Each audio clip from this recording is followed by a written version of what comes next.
Gusto ko sa una guys nga nagnegosyo ko, pag-start akong negosyo kay sa amo ang gipuy-an sa una is naa may kuan ka ng gamay nga tindahan. So nag sari-sari store ko and then napoy gamay nga space nga para sa karinderya. So nagkarinderya pud ko din. And then mahapon mag barbecue ko mahapon kay daghan mga estudyante kadol mo to siya eskwelahan.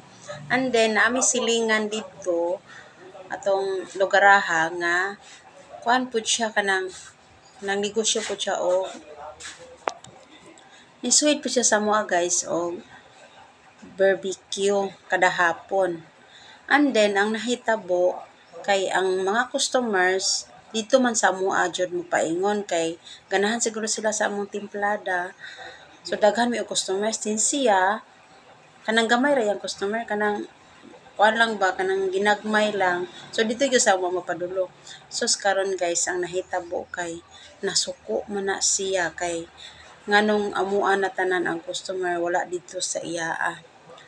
Then wa jud na mo siya gipansin kay og pansinon na mo to siya. So masamok gyud magsinumbagay gyud to sila sa akong partner.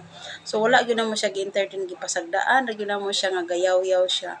So kung mo kompetensya ka, dawaton na gyud na nimo no kung asa ang customer, di ba? Mamili man na sila og asa ila ang ganahan. Pag di sila ganahan sa imo di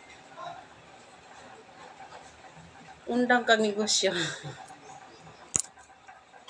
Ana